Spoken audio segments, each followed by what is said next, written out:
and walk out. Are any of you like that? You don't need to sit at the bar, you can have a glass of wine, okay? How many of you will close the bar? How many of you will sit there and drink until the bartender says, excuse me, sir, we need to go. The lights are on and we've been closed for 30 minutes, right? That falls in there. Social issues, lack of resources. People stay in addiction because they don't have resources to get out of addiction. That's why we have all the sponsors here today. Network with them, talk with them, find out what they do. Everybody out there has a unique platform. Some do equine therapy, some do detox. Everything is different. And the last one is Low Reward Pleasure Center. I had the pleasure of meeting Dr. Ken Blum. Does anybody know who he is? Google him. He did a study, it's been 10 years ongoing study on the reward pleasure center in the brain of an addict. And he says that a normal reward pleasure center is about this big, and an addict is about this big. So what that means is you have to have 3 to 5 times the amount of excitement just to be normal.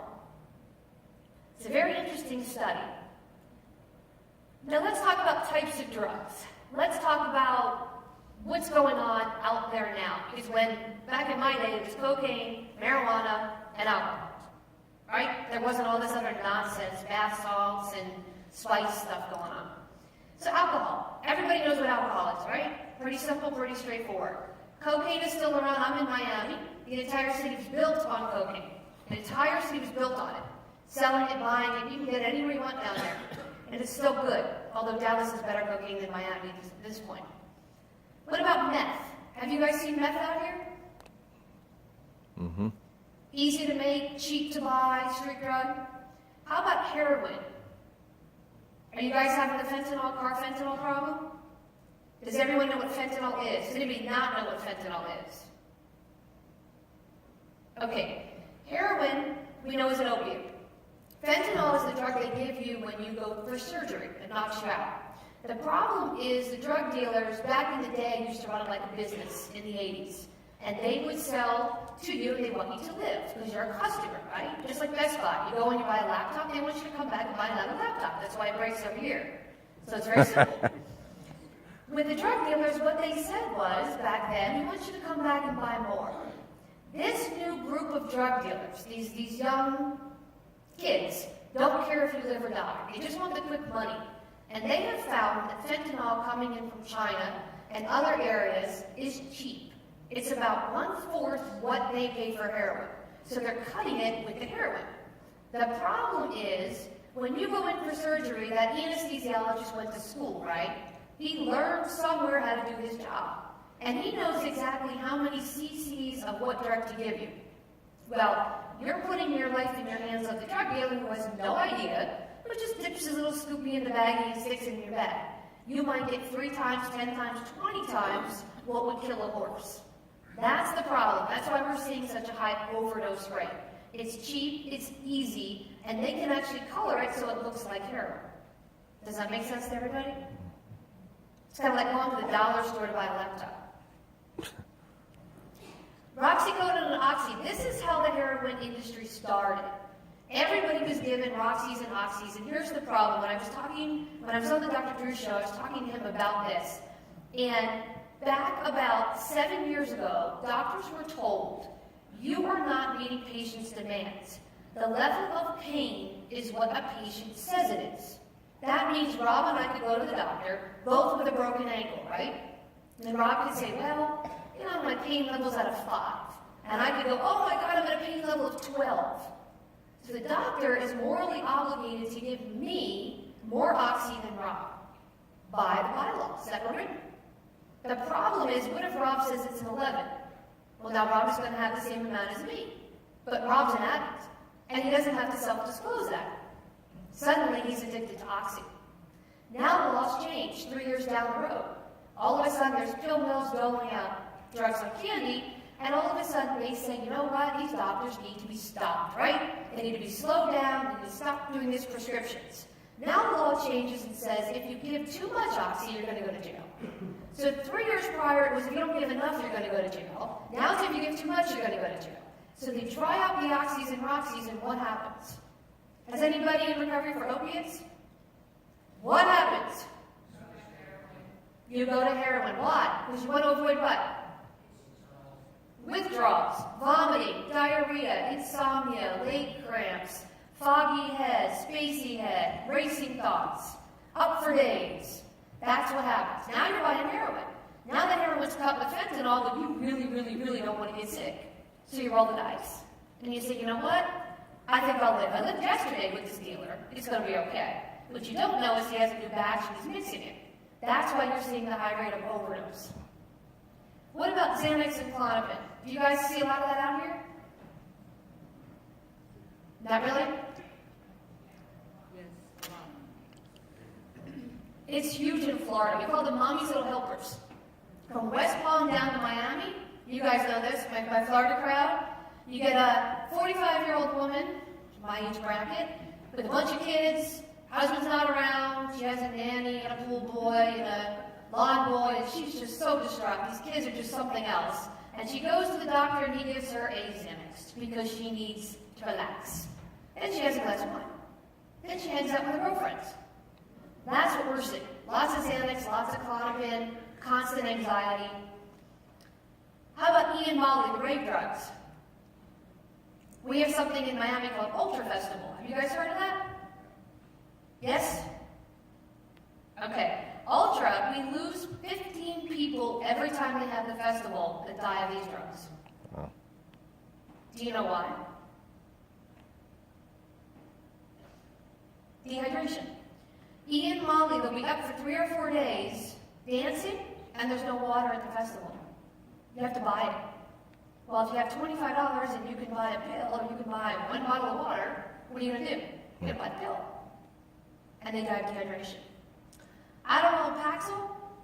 Everybody's 8-year-old that can't sit still in school is on Adderall and Paxil. It's like the go-to candy drug for kids. Now, 15 years later, what we're starting to see is these 21, 22, 23-year-old kids can't function. They can't #adult, as we call it. They can't get out of bed. They can't go to work. They can't function. They don't want to function. And the doctor stopped giving them Adderall. The problem is their metabolic system got attached to the Adderall. So now they grew up with it. They get Adderall for 10 years and suddenly they say, you don't need it. I had a client call me and she said, my son's in college and I really want him to stop doing that. He was snorting Adderall at that point. She goes, but can you wait till he graduates because he has AIDS? That's what Adderall does. It gave him AIDS, but it also gave him an addiction. Ketamine is horse tranquilizer. That's another one that's fairly common. PCP and LSD, we don't see a whole lot anymore. You guys have dabbing out here. Do you guys know what dabbing is? Raise your hand if you know what dabbing is. Oh, okay. I'll give you a crash course in marijuana growing. So marijuana, right? You guys have marijuana, it's recreational, legal. The THC levels are different in different grades. If you go to the store, you have Gorilla Glue, you have Lost Tribe, you have all those different funky ones, banana something, kush something. Anyway, there are different levels of THC. Most of them are 40%, which is, the worst you're going to do is play Xbox and eat brownies and get fat. Okay. The dabbing is 90% THC. It, in effect, is PCP LSD. So if you have any clients dabbing, you're in the red zone. Smoking a joint here and there, eating an edible, okay. The edibles now go up to 100 milligrams of THC. So it used to be 10%. Now we're at 100%. This is why you see the kids who do 3 or 4 edibles who are whacked out of their mind doing crazy stuff. That's happening. That's your marijuana. Flocka. Oh, Florida. South Florida Flocka. Tell me about Flocka, guys. Flocka went extinct, but it came in very hard, but it went out pretty fast. I think the high is similar to asphalt. I was driving down 95 and there was a 6'5" gentleman, completely buck naked except for his pink tutu, doing pirouettes in the middle of the highway. That was Flocka. You overheat your body, you take your clothes off, and you are whacked out of your mind. We had somebody, I don't remember, we had the guy in Miami, we had the other guy's face off on bath salts. It was a mile from my office. I was going back a couple years ago, and now there was a kid who broke into a couple's home and ate them. That's bath salts. It literally melts your brain. That's the best way to explain it. No, it's not the bath salts when you go to TJ Maxx and you buy the little container that says lavender bath salts. That's not what it is. It's an actual drug, and they sell it in the gas station for $5. And these kids snort it, they cook it, they shoot it, and they do crazy stuff. They see things that aren't there, they hear voices. They're usually naked running down the street because they're hot. We had a gentleman in, I think it was Delray or Fort Lauderdale, that tried to kick his way into the police station because the pack of rabid wolves was chasing him. So imagine that. You're an officer sitting there at desk duty writing something, you look up, and you had a kid cracking through the glass to come in to be saved from the wolves that are following him. The problem is, what do we do with these kids? What do we do with them? Where do we put them? Because treatment centers don't want them. They're violent. And here's the problem with flock-up bath salts, Smiles, and Spice. Smiles is like synthetic meth, and Spice is synthetic marijuana. The problem is, when you stop using cocaine, within 72 hours you're sober, you go back to normal, right? You might do some heart damage. When you stop doing heroin, you're going to feel sick for a while, but eventually your body comes back to normal. You don't return from flock-up bath salts, Smiles, and Spice. These kids are still hearing voices, they're still seeing things, and they're still whacked out of their mind despite the fact that they're sober. And they've been sober. So that's a problem. Placement is a problem. What do we do with them? Wet is the synthetic spray that goes on spice or marijuana, and it's like PCP LSD. That's a really nasty one. Anybody heard of Strawberry Quick? Do you remember growing up, a little container of Strawberry Quick, the pink milkshake? Okay. In Chicago, these drug dealers got a bright idea to take that and mix it with crack cocaine. Then they melted it down. How many of you remember the Rocks Pop candy that had a wooden stick with a ball hand? They melted into that mold, and they went to a junior high play yard, and they gave every kid a Rocks Pop. Then they said, come back tomorrow with your lunch money. Every kid that had a Rocks Pop came back and gave them $5 for the next Rocks Pop. In one day, they had the entire play yard hooked on crack cocaine. That's Strawberry Quick, because it tasted just like Strawberry Quick. All right, number 18. This is kind of disgusting. So, people in treatment know if I'm in treatment, I'm going to get drug tested, right? But usually I don't get drug tested unless I'm doing something abnormal, right? Coming in late, I smell like alcohol, I'm acting strange. This is how they're getting around it. They're taking tampons and they're soaking them in alcohol. Do you guys remember soaking fruit when you were in college, high school? You know, you took grain alcohol and soaked the fruit because it was cool. They're doing that with tampons. Boys and girls, and they're inserting them. Do you guys know what's happening? What happens when you drink alcohol? How long does it take for you to get tipsy? Half hour? To an addict, a half hour is a lifetime, right? What's the quickest way? Because of the membranes in your body, you are drunk within 2 minutes. That's how fast this is. The problem is, it destroys the membranes in your body. So wherever you're inserting that, you're ending up in the ER having to have sutures and stitches and reconstructive surgery. Plus, you're acting drunk, but the people around you can't figure out why. You don't smell like alcohol at all. So if you say to someone, have you been drinking? And they say no, God, you're acting like you're drunk, but you're not. So it's confusing. How about crocodile? Have you guys heard of or seen? Okay. Before lunch, Google this one for me. Make sure you Google crocodile. This wasn't in the States, it was mainly in Russia. And it is homemade heroin. So if you thought fentanyl was bad, if you went home and opened up your undersink cabinet and you pulled out ammonia and you pulled out bleach and you went to the gas station and got $5 worth of gas and threw it in a bucket and stuck it in your vein, that would be crocodile. What it does is it turns your skin green wherever you inject it, and then your skin falls off, it gangrenes, and then your muscle falls off. It's very disgusting. They were doing this in Russia because it's cheap and easy. It actually came to the States. We had some cases in Jersey, New York, Arizona, and Fort Lauderdale where kids were trying this. They were Googling how to make crocodile and doing it. And then vaping. two different types of vaping. There's vaping alcohol. Somebody got the bright idea, let's open up a vape bar and you guys can sniff alcohol, and people started dying because they're sniffing it just like the tampon issue is going in your nose membrane. But the other vaping are these vape pens. How many vapes? How many people vape in here? Okay. So the vape pen is supposed to replace the cigarette. What they're doing is they're putting different things in there, like dabbing oil and other such drugs. So you think they're just vaping and they're inhaling it. Well, vaping is okay in treatment. You're allowed to have it. But now they're introducing the other drugs, so again, they're getting high, and the people around them are going, I don't understand what's happening. They're not using drugs, but they're high. So these are the types of drugs that we're dealing with. Any questions on these? Go ahead, Jordan. All right.